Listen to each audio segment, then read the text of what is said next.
शांति। एक बहुत बूढ़े पेंसिल बनाने वाले व्यक्ति ने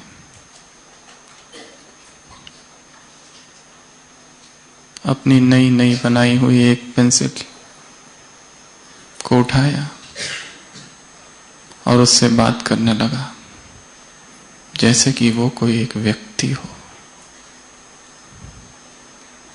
उस पेंसिल से कहा, इससे पहले कि तुम दुनिया में जाओ, मैं तुम्हें कुछ ऐसी बातें बताना चाहता हूं। यदि तुम वो करो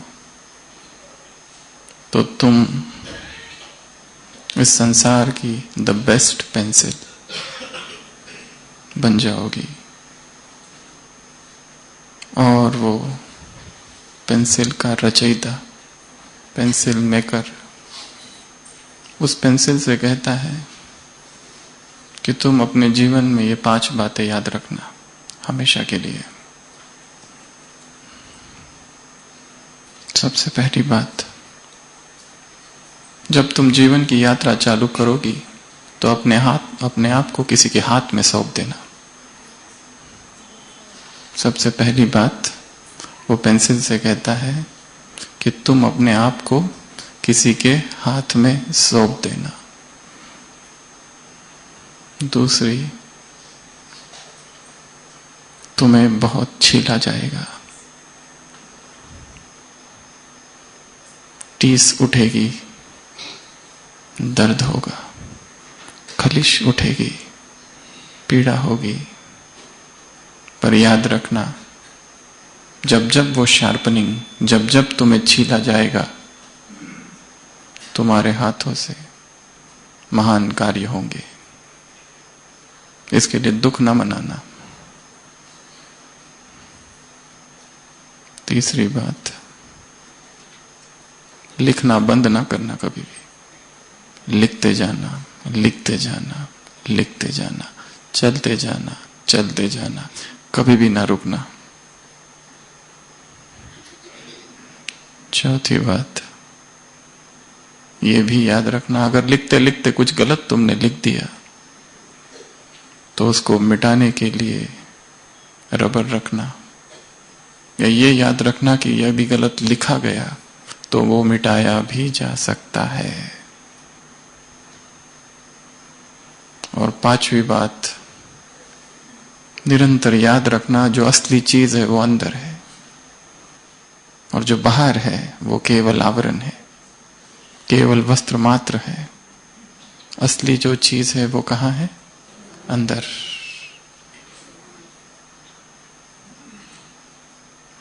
पेंसिल कहती है कि मैं वादा करती हूं कि आपने जो मुझे सिखाया, आपने जो मुझे बताया, वो मैं निरंतर याद रखूंगी।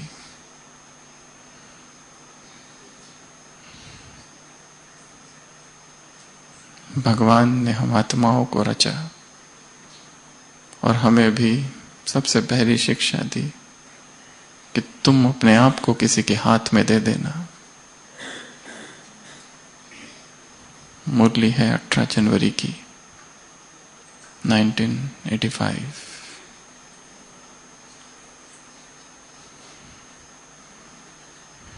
ब्रह्मा द्वारा तुम बच्चों को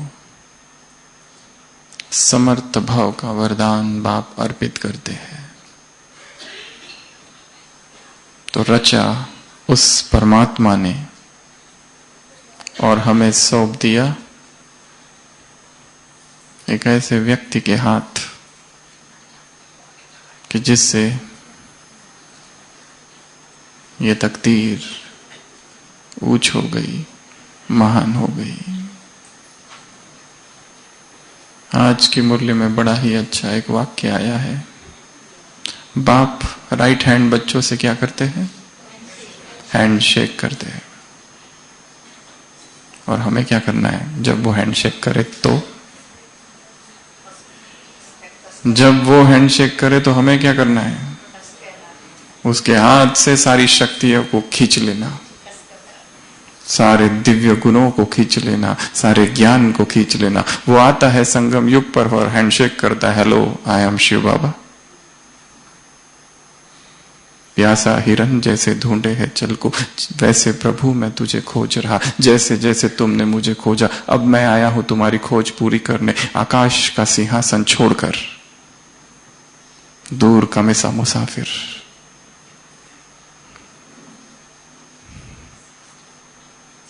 तुझे पाके हमने जहां पा लिया, क्योंकि वो चाहता है हम ये गीत गाए, तो आया है। तो सारी दिनचर्या में बीच बीच में अनुभव करना कि वो हमसे हाथ मिला रहा है और उसका हाथ हाथों में है, और जैसे ही उसका हाथ ले लिया दिल को राहत मिल गई।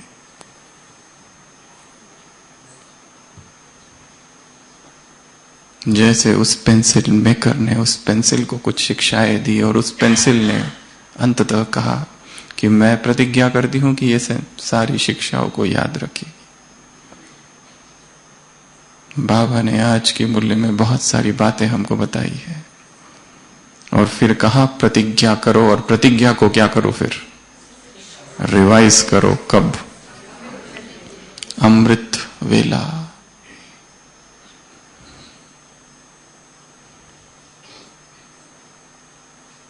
उसका हाथ, हैंडशेक मेरे हाथ में है। अमेरिका में बहुत एक पुरानी जाति है, शायद वो भारतीय थे, चेरोकी जिनको कहा जाता है। उस आदिवासी जाति में एक नियम है कि जब भी कोई लड़का बड़ा होता है तो उसे एक रात जंगल में बितानी होती है, इससे पहले कि उसे करार दिया जाए ये द मैन है, मर्द है, शक्तिशाली युवक है। अंधेरी रात, जंगल का समय, सारा गांव उसे छोड़ने जाता है। खूंटी है एक, वहां पर उसे बैठकर आंखें बंद कर कर सारी रात बितानी है। अगर वो ऐसा करे तो अर्ली मॉर्निंग जैसे ही सूर्य की किरणें उसके शरीर पर आएगी, सब लोग वहां आएंगे और उसे नया टाइटल दिया जाएगा कि ही इज द मैन। एक युवक ऐसा ही, सब लोग उसे ले जाते हैं और वो उस खूंटी पर बैठते हैं, आंखें बंद, रात का सन्नाटा, रात का अंधेरा, जानवरों की आवाज, पता नहीं शायद कोई मनुष्य ही आक्रमण कर दे। अंधेरी रात, जंगल का समय, जंगल का स्थान, ठंड, अजीबोगरीब आवाजें, डरते रहता है पर आंख नहीं खोलता, आंख बंद करके, और रात भर इस तरह बिताकर सुबह जब आंख खोलता है, सूर्य की किरणें, नाचती किरणें उसके शरीर पर पड़ती है, तब देखता है एक दूसरी खूंटी है, उसके पिताजी वहीं बैठे थे रात भर। वो डर रहा था परंतु उसके पिता वहीं थे। और हर व्यक्ति जो इस तरह की परीक्षा पास करता है उसके लिए नियम है कि वहां क्या हुआ था वो किसी को भी नहीं बताना। इसके लिए राज हमेशा गुप्त ही रहा कि जो जो बैठा उसके बाजू में उसका अभिभावक, उसके पिता उसके साथ ही थे रात भर। संसार की अंधेरी रात में जहां कांटों का जंगल, अजीबोगरीब आवाजें, माया के नित नए रूप है और हम आंखें बंद कर कर बैठे हैं, परंतु एक विश्वास रहे कि वो मेरे साथ बैठा है।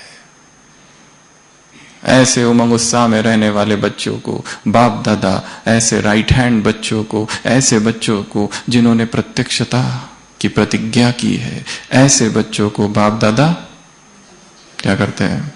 हैंडशेक। तो हमें भी क्या करना है फिर?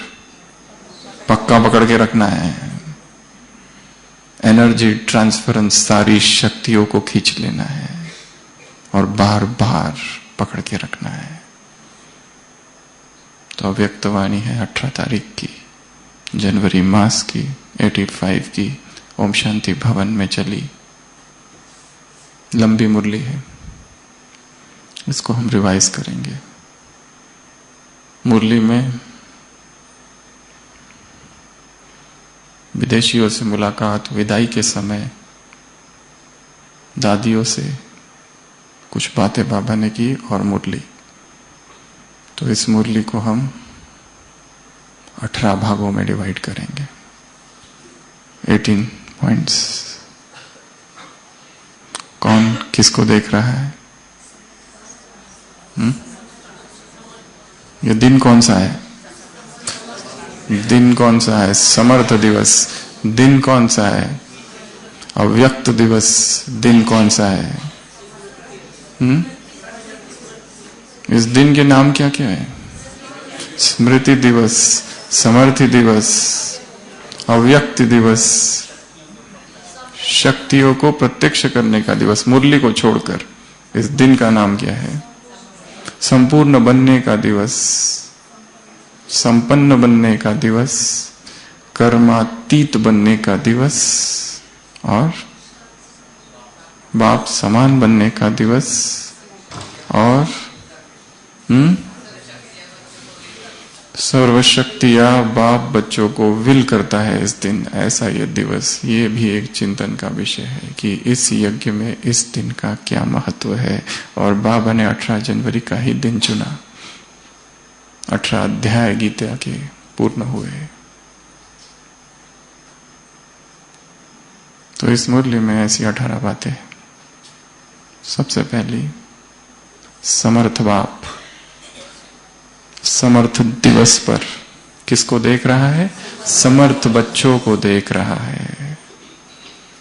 मुरली में बाद में समर्थ का वरदान दिया है, परंतु शुरुआत में ही है तुम्हें वरदान नहीं, तुम हो। ये दिन ही समर्थ है, तुम समर्थ हो और बाप तुम्हें समर्थ भाव का वरदान दे रहा है। मुरली में और कहीं बाबा ने कहा है, यदि ऊंच नीच हो जाए, यहां वहां हो जाए, तो मन से मधुबन में पहुंच जाना, क्योंकि मधुबन तुम्हें समर्थ बनाएगा, मधुबन तुम्हें शक्ति भरेगा, मधुबन तुम्हें हिम्मत उल्लास भरेगा। खर्चा नहीं, टिकट नहीं। परम धाम में जाना कठिन है, मधुबन में जाना बहुत आसान। कैसे आना है? मन से आना है। यहां से जाने के बाद हर दिन 24 घंटे में एक बार मन से मधुबन की यात्रा करनी है। करेंगे ये काम सभी? मन से मधुबन की यात्रा करनी है। यदि शक्तिशाली बनने का संकल्प हो तो शांति स्तंभ पर आ जाना। यदि व्यर्थ संकल्प तेज चल रहे हो तो हिस्ट्री हॉल में आ जाना। यदि बाप समान बनने का संकल्प हो तो बाबा के कमरे में आ जाना। यदि उदास हो जाओ तो बाप से रूह रिहान करने बाबा की कुटिया में आ जाना। ये अभ्यास आज ही करना है। यहां से अपने कमरे में जाने के बाद सोने से पहले मन से यहीं बैठे बैठे मधुबन की यात्रा करनी है। और ये सभी को करनी है, जो यहां रहते हैं उनको भी।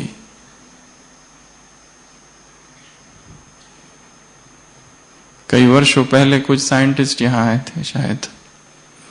ये जो ट्रैक है शांति स्तंभ से लेकर तो कुटिया तक का, इनको उन्होंने अपने यंत्रों से निरीक्षण किया और उन्होंने कहा था ये जो ट्रैक है इसमें बहुत शक्तिशाली वाइब्रेशंस है।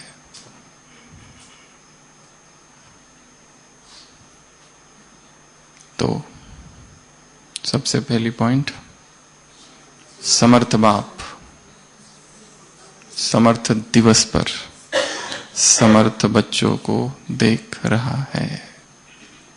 वो हमको देख रहा है तो हम उसको देखें, उसकी आंखों में आंखें डालकर देखे, उससे दृष्टि लेना है। किसी एक अव्यक्त मुरली में बाबा ने कहा था, बाप से दृष्टि लो और सृष्टि को दृष्टि दो। बाप से दृष्टि लो और एक हाथ में सृष्टि, उसको दृष्टि दो। इधर से दृष्टि लो और इधर से दृष्टि दो। पवित्रता का अकाल पड़ा है सृष्टि पर, विकारों के अंबार लगे हैं सृष्टि पर, दुखों में डूबती जा रही है ये सृष्टि, विकर्मों का सैलाब आया है सृष्टि पर। भगवान से दृष्टि लेना और इस सृष्टि को दृष्टि देना। आज की मुरली में है वरदान में 10-10 मिनट भी सेवा करो, बीमार हो तो भी सेवा कर सकते हो, सुखमय स्थिति से सेवा करो, पर सेवा करो।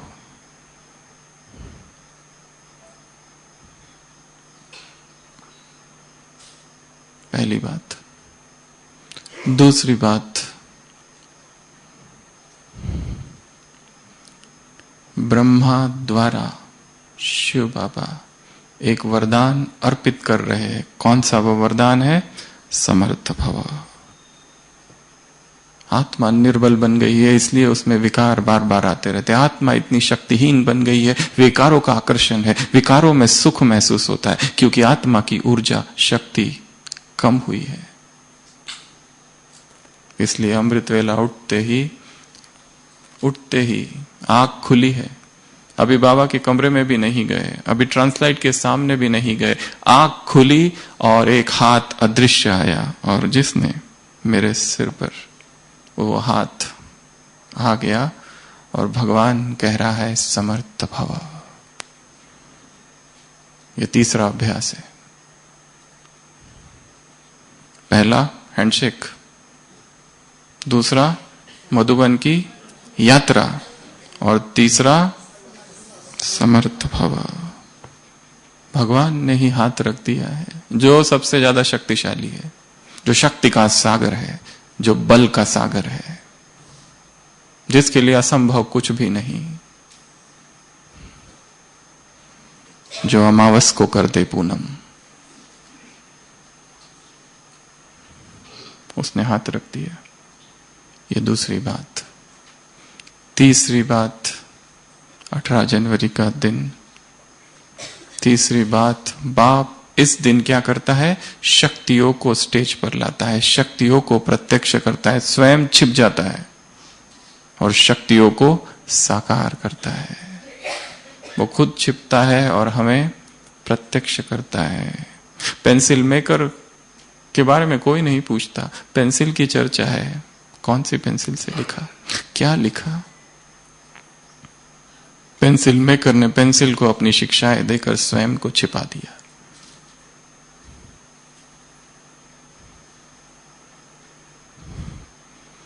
याद प्यार में है,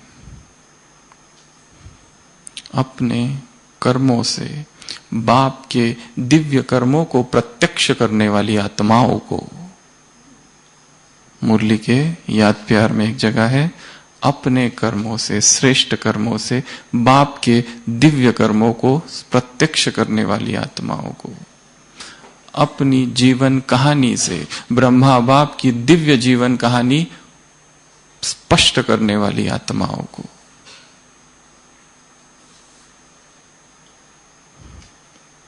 तो भगवान ने हमें प्रत्यक्ष किया, हमें स्टेज पर रखा है। इसके लिए हम अगर स्टेज पर है तो हमारी हर एक्शन, हर शब्द, हर बोल, हर कर्म, हर चलन, हर मुस्कान,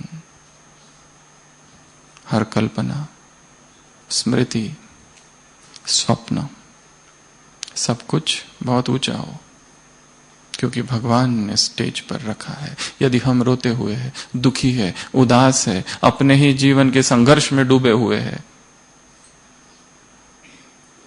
तो संसार की आत्माएं हमसे क्या सीखेगी? हम ही एक दूसरे के लगाव में फंसे हैं। संसार की आत्माएं हमसे क्या सीखेगी?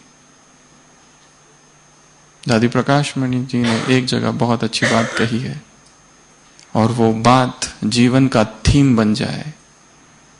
दादी ने कहा है, बाप से ज्यादा किसी को भी प्यार मत करना, फर्स्ट पॉइंट। दूसरा कोई बाप से ज्यादा मुझे प्यार ना करे, ये उसके साथ जुड़ा हुआ वाक्य है। दूसरा कोई बाप से ज्यादा मुझको प्यार न करे। यदि करता है तो शायद मैंने उसे अपने में फंसाया है। फिर वो सर्व नहीं हुआ कल का वरदान।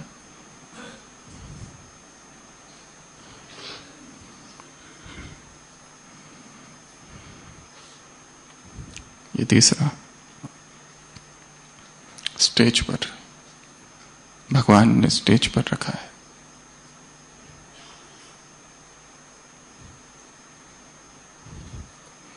चौथा, बाबा ने हमें और एक वरदान दिया है, समीप भव का वरदान। तुम मेरे साथ रहो, समीप भव का वरदान। इस वरदान को सारे दिन भर यूज करना है कि भगवान ने स्वयं कहा है कि मैं तेरे आसपास हूं। खुदा आसपास है। मैं जहां जा रहा हूं वहां वो है। ज्ञान में हम दूसरों को सुनाते हैं कि भगवान सर्वव्यापी नहीं है, परंतु उसका सर्वव्यापी होना ये हमारे प्रेम का अनुभव है।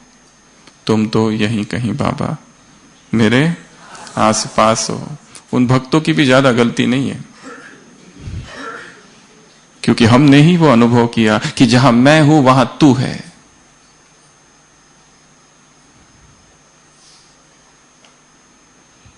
पर कुछ दिन पहले तो बाबा ने एक बड़ी कड़ी बात बोल दी थी, जिसने मुझे सर्वव्यापी कहा है उसके ऊपर केस होनी चाहिए। केस कर दूंगा मैं। किसी एक दूसरी साकार मुरली में बाबा ने कहा था, जिसने सर्वव्यापी मुझे कहा उसको मैं नहीं छोड़ूंगा। पर तुमने संगम पर अनुभव ही ऐसे करा है, तो हम क्या करें? जहां मैं हूं वहां तू है, जहां जाऊं वहां तू है, जहां जाऊं तेरी छत्र छाया है, तेरा प्रेम साथ साथ चल रहा है।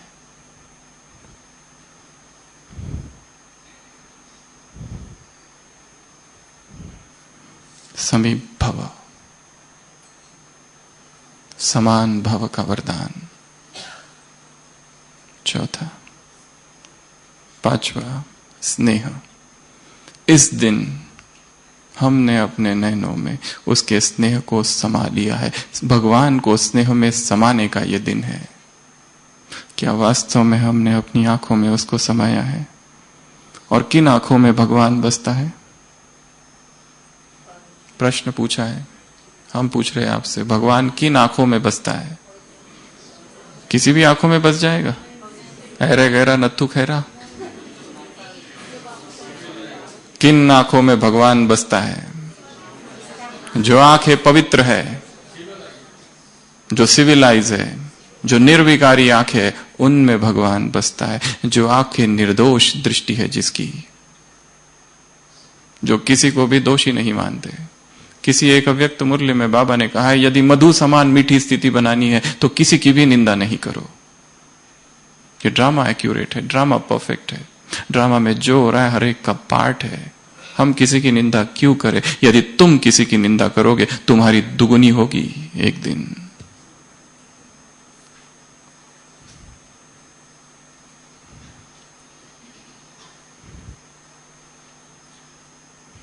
इसलिए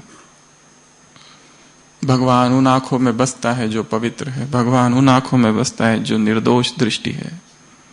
भगवान उन आंखों में बसता है जो किसी के अवगुण नहीं देखते। भगवान उन आंखों में बसता है जो दूसरों की विशेषताओं को देखते, विशेषताओं का बखान करते हैं, गायन करते हैं। भगवान उन आंखों में बसता है जो अतीत माजी को फुल स्टॉप लगा चुकी है। जिन आंखों में घृणा नहीं, जिन आंखों में नफरत नहीं, जिन आंखों में हिंसा नहीं, जो आंखें शिथिल है, जिन आंखों से प्रभु प्रेम बरसता है, जिन आंखों से परमात्मा प्रेम के आंसू बहते हैं,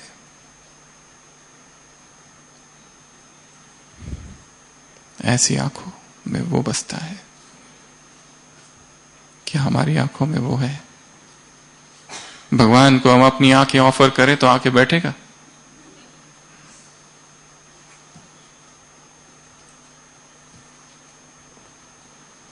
पांचवी बात, प्रेम। प्रेम में समाने का यह दिन है। छठवां पॉइंट, अविनाशी मिलन का यह दिन है। मधुर स्नेही अविनाशी मिलन का यह दिन है।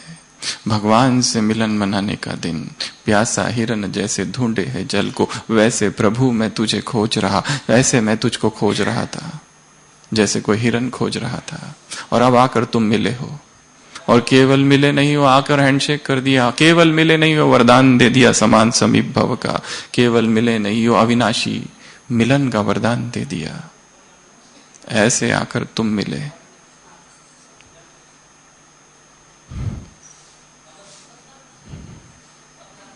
अविनाशी मिलन, और ये मिलन हमेशा होता रहे। ऐसा नहीं कि सुबह हुआ, शाम को हुआ और सारे दिन वियोगी। निरंतर ही होता रहे, सदा ही होता रहे, हमेशा होता रहे, प्रतिपल होता रहे। उसके बाद सातवां पॉइंट, अमृत वेला। अमृत वेले का क्या दृश्य था 18 जनवरी के दिन? कितनों ने 18 जनवरी मधुबन में आज तक अतीत में मनाई है, पास्ट में?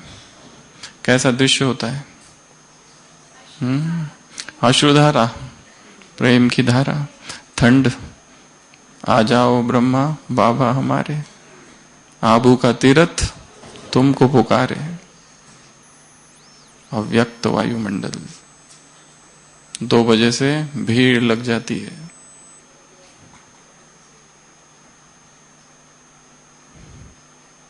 अमृत वेला बाबा ने कहा, मधुर गीत बजते हैं बच्चों के।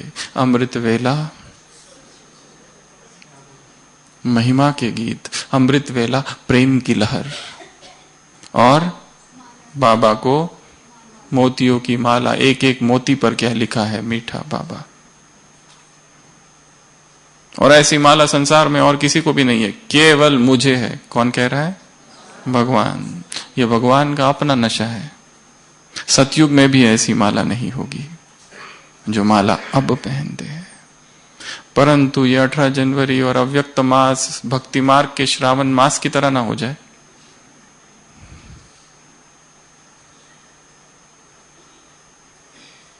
अभी ये नहीं खाते, अभी वो नहीं खाते, क्यों? श्रावण। जैसे ही श्रावण पूरा हुआ, खलास। 18 जनवरी के दिन 8-8 घंटे की भट्टी। अव्यक्त मास में विशेष पुरुषार्थ, लालच भी तो दे रखा है उसने। ये करोगे तो ये हो जाएगा, वो करोगे तो वो हो जाएगा, जो मांगोगे वो मिल जाएगा। और जिस दिन पूरा हुआ, अभी चलो रूटीन में जो करना है वो करेंगे, बहुत योग कर लिया। 18 जनवरी पूरा हुआ, 19 जनवरी से अपने वास्तविक स्वरूप में स्थित।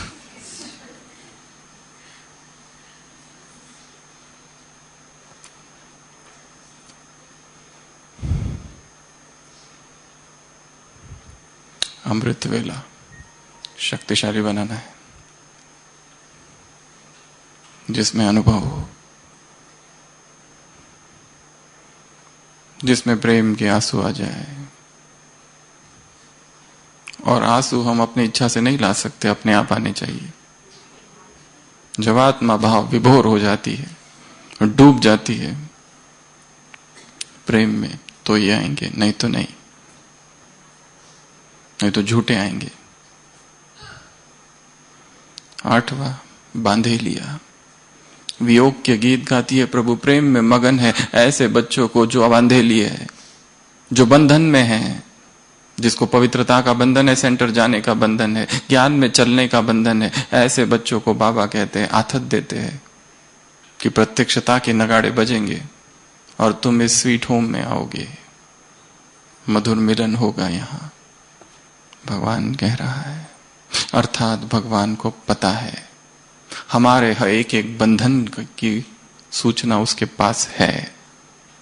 हमारा कोई भी डायलॉग उसके साथ जो है वो यूनिलैटरल नहीं है, एक तरफा नहीं है। हमारे हर कॉन्वर्सेशन में, हर वार्तालाप में वो हिस्सा लेता है। है या नहीं, या बस एक ही तरफ से बोले जा रहे हैं, बोले जा रहे हैं, बोले जा रहे हैं और वो कुछ बोलता ही नहीं। मौन धारण किए हुए, इटर्नल साइलेंस। और परिस्थितियों के समय तो उसका मौन और ही स्ट्रिक्ट हो जाता है। वैसे तो थोड़ा थोड़ा बोलता है, पर परिस्थिति आती है तब तो एकदम ही चुप हो जाता है। ऐसा तो नहीं। बंधन, और बाबा तो कहते बंधन में जितना याद आता है भगवान, स्वतंत्रता में उतना याद नहीं आता है। वाह बंधन वाह।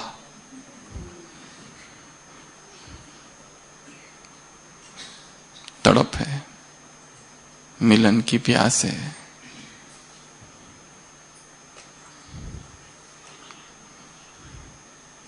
नौवा, प्रत्यक्षता का दृढ़ संकल्प से सफलता का फल खाने वाली आत्मा है। यह दिन क्या है? सफलता का फल खाने का दिन है।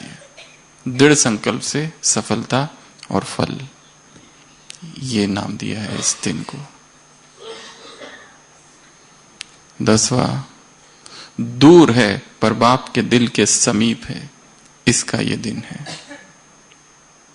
शरीर से बहुत दूर है आत्माएं, परंतु मन से हमेशा मधुबन में है। इसके लिए दिन में एक बार या हो सके तो 2 बार, जहां पर भी हम रहते, सेवा केंद्र, घर या और कहीं, मन से मधुबन की यात्रा करनी है। शांति स्तंभ, हिस्ट्री हॉल, बाबा का कमरा, और फिर कुटिया, और फिर आंगन में बैठ जाना है। देखना ब्राह्मण परिवार की रिमझिम को, कैसी आत्माएं आ रही है, कैसी जा रही है, फरिश्ता स्वरूप में। कोई रोक टोक नहीं करेगा। कितना भी दिन रह सकते हो, कोई नहीं बोलेगा।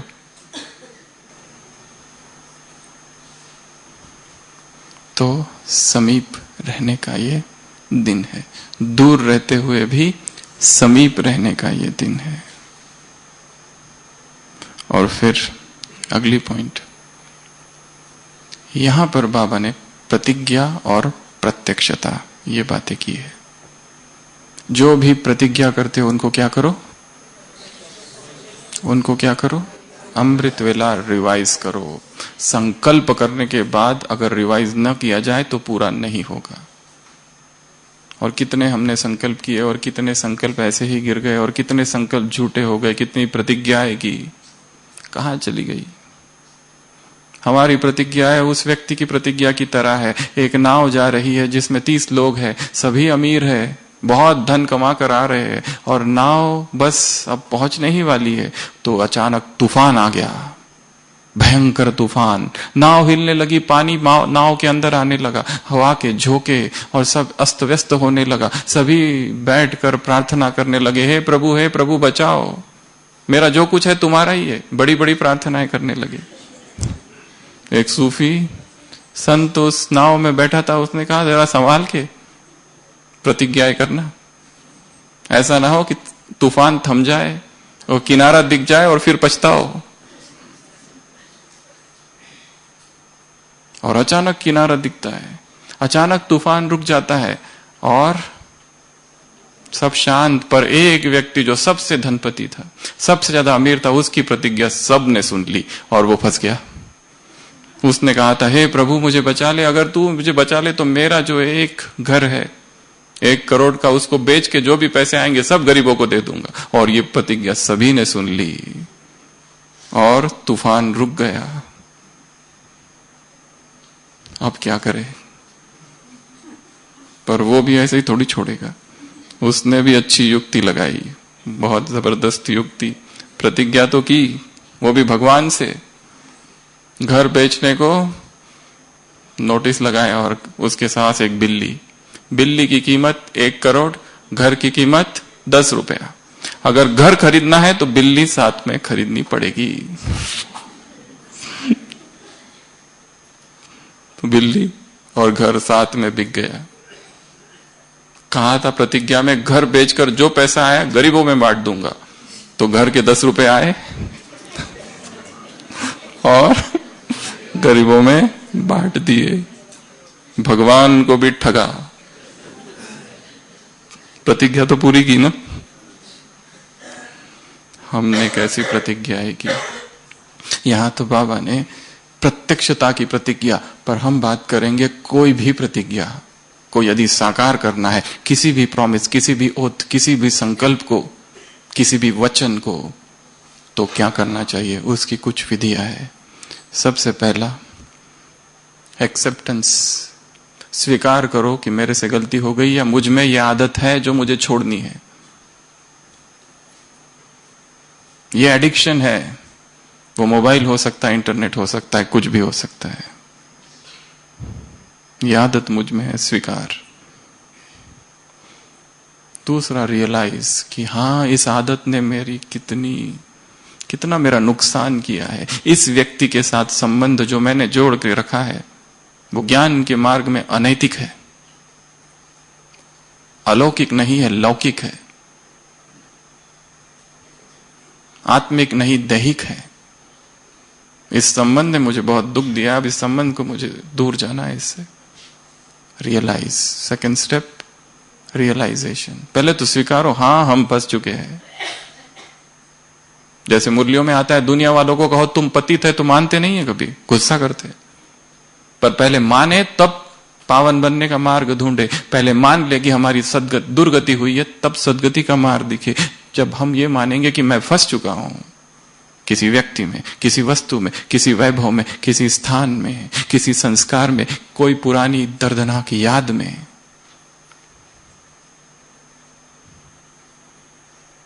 तो मुक्ति का मार्ग दिखाई देगा।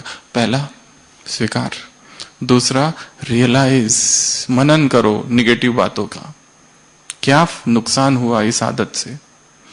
तीसरा संकल्प, प्रतिज्ञा। और चौथा जो आज की मुरली में आया उसको रिवाइज करना, अमृत वेला।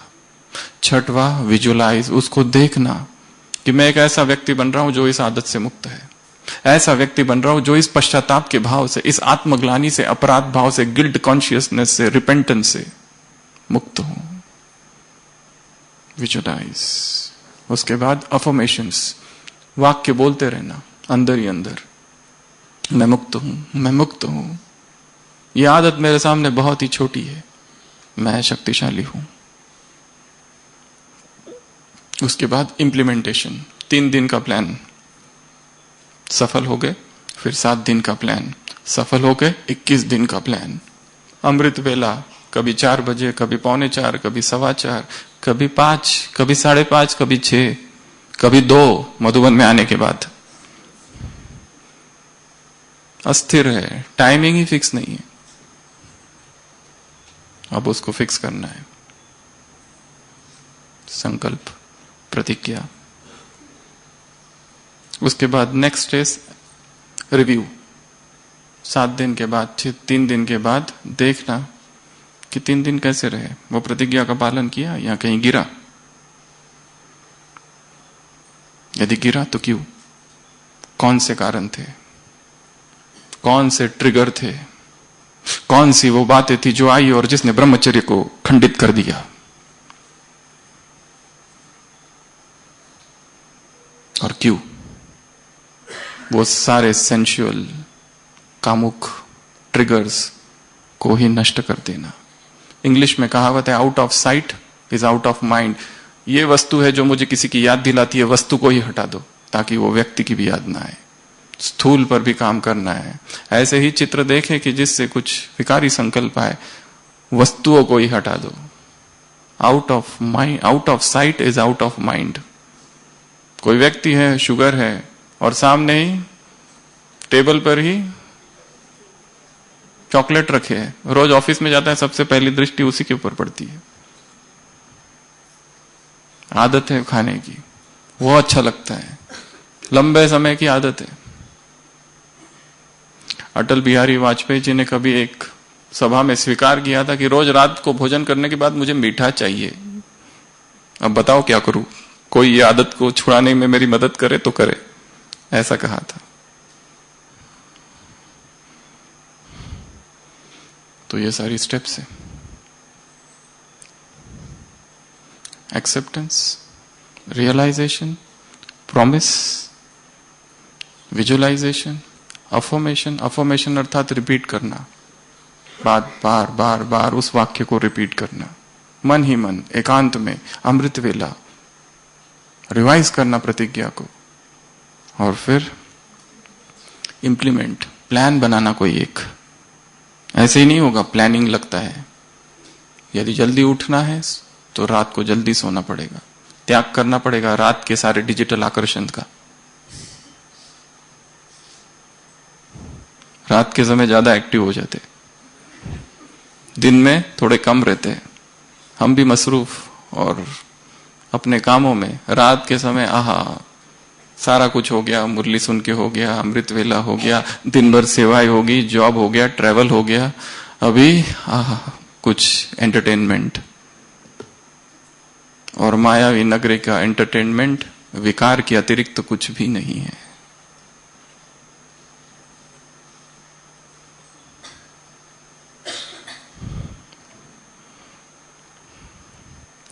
तो 11वीं बात प्रतिज्ञा और प्रत्यक्षता।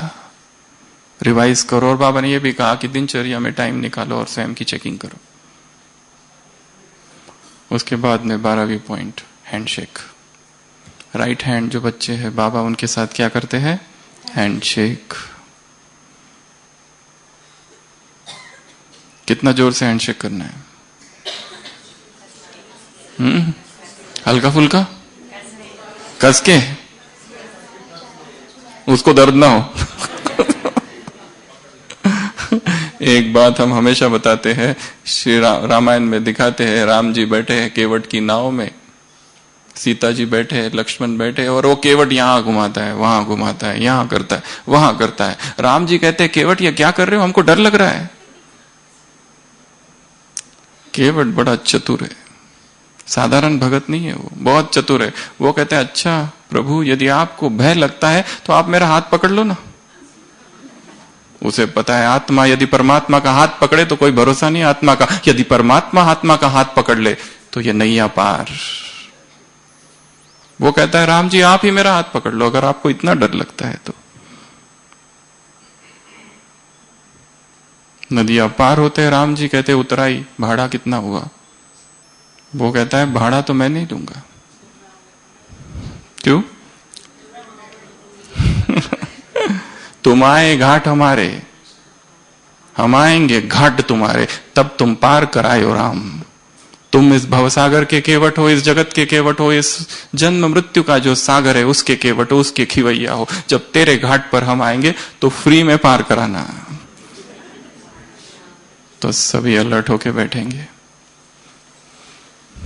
एक दृश्य क्रिएट करना है, तूफान है, समुद्र है, नाव में हम बैठे हैं और खिवैया स्वयं भगवान है, और हम चल पड़े। 13वीं पॉइंट, बाबा ने कहा तीसरे प्रकार के बच्चे। मुरली में कहीं वर्णन नहीं है, ये पहला प्रकार है, ये दूसरे प्रकार है, ये तुम पर छोड़ दिया, ढूंढते रहो। अचानक लाइन आ गई, तीसरे प्रकार के बच्चे हैं। शायद पहले है स्नेही और समर्थी, शायद दूसरे है बांधे लिया, और तीसरे है ये वो बच्चे हैं जो मैदान में कभी नहीं आते, जो स्नेह में समाये हुए, स्नेह में डूबे हुए हैं, कहते हैं बस जो हूं जैसा हूं आपका हूं। ये भी बच्चे बाबा को बहुत प्रिय है, जिनका कहीं शायद नाम भी नहीं है, जो कहीं वक्ता नहीं है, कहीं स्पीकर नहीं है, पर सच्चा दिल है, प्रेम में डूबे हुई आत्माएं हैं, बेहद प्रेम है प्रभु से, ऐसी आत्माएं हैं। और बाबा उनको कहते हैं कि ऐसे जो बच्चे, वो भी राज्य भाग के अधिकारी होंगे, पर उसके लिए उनको और एक चीज करनी पड़ेगी। प्रेम के साथ साथ क्या होना चाहिए? पढ़ाई, ज्ञान, सेवा, ये दो बातें हैं, इस पर भी अटेंशन। और हमारी पढ़ाई है रोज की मुरली। सुबह जो मुरली चलती है, दिन भर उसका चिंतन, दिन भर उसका मनन, ऐसा मनन कि वो छप जाए हमेशा के लिए।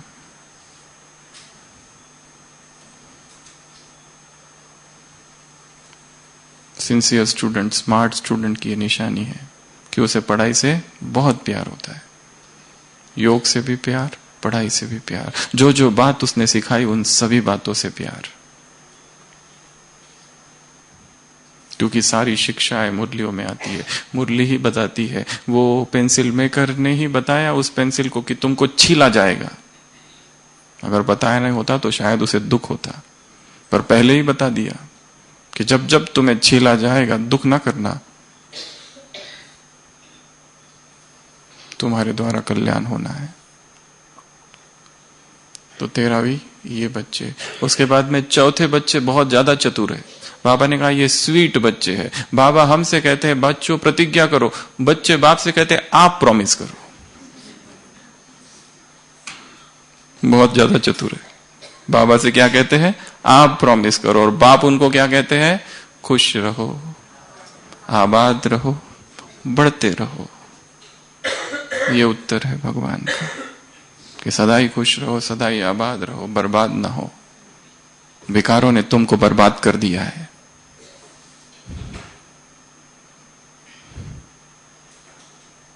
तो ऐसी ये 14 बातें हैं। मुरली यहां पूरी होती है। फिर उसके बाद में दादी जान की दादी बाबा के सामने बैठे हैं। 15वीं बात, 3 प्रकार की एडवांस पार्टी के बच्चे। एक वो जो प्लानिंग बुद्धि है, दूसरे वो जो करने वाले, और तीसरे ना प्लान करते ना करते उमंग उत्साह बढ़ाते हैं। ऐसे ये 3 प्रकार के बच्चे हैं। तीनों ही काम करने हैं हमको यहां पर। ये तो एडवांस पार्टी के लिए कहा, परंतु प्लान भी करनी है, करना भी है, और उमंग उत्साह भी बढ़ाना है। जो दूसरे कर रहे हैं, दूसरे जो कर रहे हैं उनका भी उमंग उत्साह बढ़ाना है। उसके बाद में अगली पॉइंट, प्रत्यक्षता के विशेषता के बादल जो है वो छिपे हैं। बाबा ने कहा कौन सी स्थिति में स्थित हो जाओ, शक्तिशाली मास्टर ज्ञान सूर्य, इस स्थिति में स्थित हो जाओ तो सारे बादल बिखर जाएंगे, छट जाएंगे बादल। तो ये भी एक दूसरा सम्मान और अभ्यास दिया है मुरली में। मैं शक्तिशाली मास्टर ज्ञान सूर्य हूं, मेरी किरणें सर्वत्र फैल रही है, मेरी किरणें विकीर्ण हो रही है संसार में। संसार में विकारों के जो कीटाणु, जर्म्स, बैक्टीरिया, वायरस सब नष्ट हो रहे हैं। कितना अच्छा संकल्प है। सुपात्र बाबा ने कहा। उसके बाद में ये हो गया 16। 17वां जो डबल विदेशी भाई बहनों से मुलाकात की बाबा ने, क्या कहा उनको? Double light. क्या कहा उनको? उड़ती कला। क्या कहा उनको? उमंग उत्साह के पंख। और ऐसी अगर स्थिति रही तो चाहिए तो एक चीज याद रखनी है। कौन सी? मैं निमित्त हूं, वो करा रहा है। ऐसी अगर स्थिति रही तो डबल लाइट रहेंगे, लाइट रहेंगे, उमंग उत्साह के पंख रखेंगे और उड़ते रहेंगे। और लास्ट और 18वीं पॉइंट, विदाई के समय जो हमने बोल दी है कि अगर वहां जाकर कुछ भी गड़बड़ होती है तो क्या करो? सीधा बुद्धि रूपी प्लेन में बैठो, स्मृति का स्विच ऑन करो, डबल लाइट पेट्रोल भरो। किसी और दूसरी मुरली में था, स्मृति का स्विच ऑन करो, बुद्धि रूपी प्लेन में बैठो, डबल लाइट पेट्रोल, एक पेट्रोल मैं आत्मा, दूसरा पेट्रोल परमात्मा की संतान, डबल लाइट पेट्रोल बनो और बाप के पास पहुंच जाओ, मधुबन आ जाओ, इस भूमि में आ जाओ, इसके वाइब्रेशंस का अनुभव करो। यहाँ जो पल अनुभव किए थे, ये इस भट्टी में यहाँ बैठे बैठे ही जो जो अनुभव हुए, यहाँ से जाने के बाद अनुभव लिखना, किसी और को दिखाने के लिए नहीं, स्वयं के लिए। लोग अगर कहीं घूमने जाते हैं, वहां से आते हैं तो मैगजीन में अपना अनुभव पब्लिश करते हैं, हम यहाँ घूमने गए थे, कश्मीर गए, माथेरान गए, यहाँ गए, फला गए, ये हमारा अनुभव है, हमारे अलौकिक अनुभव है। वो सारी चीजें याद करना। जब मधुबन में थे तो अमृत वेला कैसा था, जब वो क्लास चल रही थी तो क्या अनुभव हो रहा था, कुटिया में बैठे थे तो कैसे आंसू बह गए, आंगन में बैठे थे तो कैसी रिमझिम थी। फरिश्तों का देख लो अनोखा ये संसार। इन पलों को याद करना है, ये विधि है। नहीं तो उधर की परिस्थितियां कभी कभी कमजोर बना देती है। तो ऐसी 18 बातें फिर से रिवाइज करेंगे शुरू से लास्ट तक। सबसे पहली बात कैसा है? समर्थ। हम कैसे हैं? समर्थ। दिन कैसा है? समर्थ। केवल 18 जनवरी ही दिन समर्थ ना हो, हर दिन हमारे दिन समर्थ हो जीवन का, हर दिन शक्तिशाली हो। उसके लिए दिन की शुरुआत शक्तिशाली होनी चाहिए। अमृत वेला शक्तिशाली तो दिन शक्तिशाली। अमृत वेला ही कमजोर, अमृत वेला ही व्यर्थ, अमृत वेला ही निगेटिव, अमृत वेला ही नींद, अमृत वेला ही मिस, तो सारे दिन भर दुखी, उदास, भिखारी की अवस्था, मांगने की अवस्था, दे दो दे दो दे दो दे दो दे दो। पहला। दूसरा, ब्रह्मा के द्वारा कौन सा वरदान अर्पित किया? समर्थ भव का वरदान। उठते ही हाथ रखा है किसी ने और वरदान दे दिया। तीसरा, हम लोग कहां हैं? स्टेज पर है। बाबा ने हमको स्टेज पर रखा, शिव शक्तियों को स्टेज पर रखा, खुद छुपा है। पेंसिल को कहा था उसके पेंसिल मेकर ने लिखते जाना, और गलती हो जाए तो उसको मिटाना भी। लिखते जाना, रुकना नहीं, पुरुषार्थ करते जाना, सेवा करते जाना, योग करते जाना, मुरलियां पढ़ते जाना, अध्ययन करते जाना, चिंतन करते जाना, रुकना नहीं। चौथा, और एक वरदान, समीप भव का वरदान या समान भव का वरदान। पांचवा, स्नेह में समा जाना। और भगवान किन आंखों में समाता है? जो आंखें बहुत निर्दोष है, बहुत प्योर है, सिविलाइज है, जो शरीर को नहीं देखती, शरीर जिन्हें पसंद नहीं है, शरीर के आकर्षण में ना आए, शरीर जिन आंखों को झांसा ना दे, ऐसी आंखें भगवान को प्रिय है। जो आंखें सिविल हो गई है, जिन आंखों में प्रभु प्रेम भरा है, जिस आंखों में यज्ञ का प्रेम भरा है, जिन आंखों में सेवा का प्रेम भरा है, ऐसी आंखें उसको बहुत प्रिय है। छठवा, अविनाशी मिलन। अविनाशी मिलन का वरदान, ये वरदान बाबा से ले लेना है। रात को सोते समय मुंह में पानी आ जाना चाहिए। कल अमृत वेला, कल भगवान से मिलन होने वाला है। टेम्पटेशन, अशरीरीपन, ये शरीर जो सारे दिन भर पागल कर देता है, सुबह सुबह भूलने वाला है, इसी खुशी में सोना है।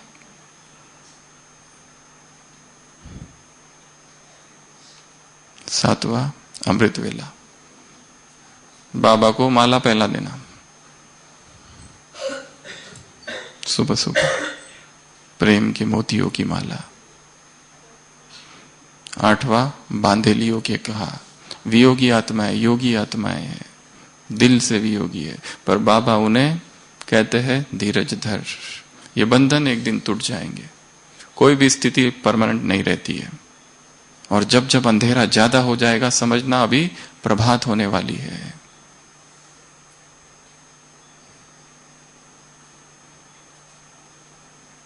नौवां, फल, सफलता का फल कब मिलेगा? दृढ़ संकल्प से। 10वां, वो दूर है, अगर कोई दूर है फिर भी नजदीक है। 11वां, प्रतिज्ञा, और प्रतिज्ञा की कुछ बातें बताई, उन बातों को अपने जो आदतें हैं उनमें अप्लाई करनी है। 3 दिन का पहले संकल्प करना है, सफल हो गया अपने आप को थोड़ी शाबाशी देना, और फिर और आगे बढ़ाना उसको। ये बुरी आदत तोड़ने के लिए और नई आदत धारण करने के लिए दोनों में लगाया जा सकता है। और एक आदत जो हर एक को डालनी है वो है मुरली चिंतन। मुरली चिंतन, इसी में बिजी रहेंगे तो व्यर्थ नहीं आएगा, माया नहीं आएगी, निगेटिव नहीं आएगा, समय सफल होगा और ज्ञान क्लियर होगा, स्पष्टता बढ़ेगी और बाबा से प्यार भी बढ़ेगा। किसी एक अव्यक्त वाणी में बाबा ने कहा था, एक है बाप को याद करना, एक है बाप के ज्ञान को याद करना। बाप के ज्ञान को याद करने में ज्यादा फायदा है। अव्यक्त महावाक्य है बाबा के, बाप के ज्ञान को याद करने में ज्यादा फायदा है। उसके बाद अगला 13 हैंडशेक, 12 हैंडशेक। उसके बाद में अगला एक कैटेगरी है बच्चों की जो दिन रात प्रेम में डूबे हुए हैं, वक्ता नहीं है, ग्राउंड में नहीं है, मैदान में नहीं है, तो उनके लिए बाबा ने कहा पढ़ाई पर ज्यादा ध्यान दो।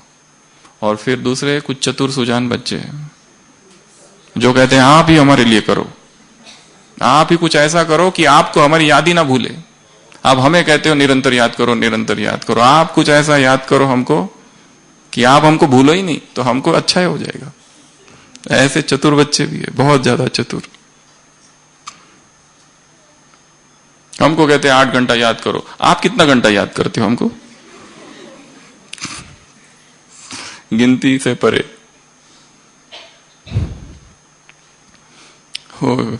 उसमें जोक है ना, एक व्यक्ति के आगे, वो कंजूस व्यक्ति के पास एक व्यक्ति आता है, भोजन करता है, तो वो उसको एक लड्डू देने जाता है। वो कहता है बस बस बस 4 लड्डू मैंने पहले ही खा लिए।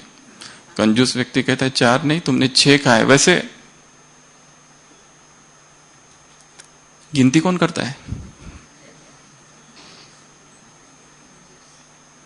गिनती से परे।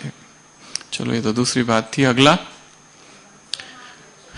एडवांस पार्टी में 3 ग्रुप, प्लानिंग बुद्धि, इंप्लीमेंट करने वाले और हिम्मत बढ़ाने, ये तीनों ही चीज हमको धारण करनी है। अगला मास्टर सर्वशक्ति, मैं मास्टर ज्ञान सूर्य हूं, इसका अभ्यास करना है। इसमें कुछ और बातें भी थी, वो थोड़ी अलग प्रकार की बातें, पुरुषार्थ से रिलेटेड नहीं है वो। उसके बाद में डबल लाइट स्थिति, उड़ती कला, उमंग उत्साह के पंख, और मैं निमित्त हूं।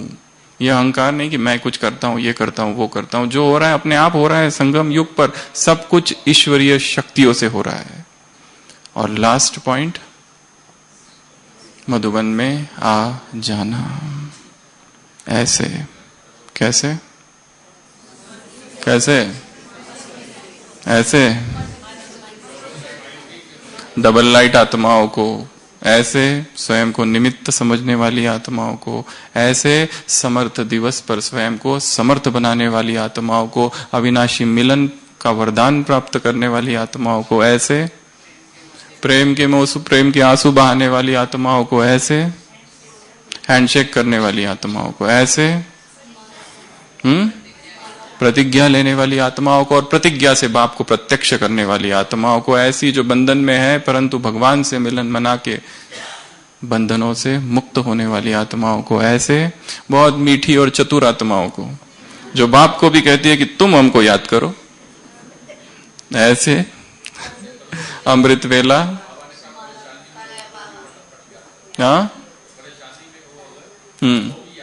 तो भी मधुबन में बार बार आने वाली आत्माओं को, 4 धामों की यात्रा करने वाली आत्माओं को, ऐसी डैश डैश डैश ढेर सारे स्वमान वाली आत्माओं को बाप दादा का याद प्यार, गुड नाइट और नमस्ते। हम रूहानी बच्चों की रूहानी बाप दादा को याद प्यार, गुड नाइट और नमस्ते। ओम शांति।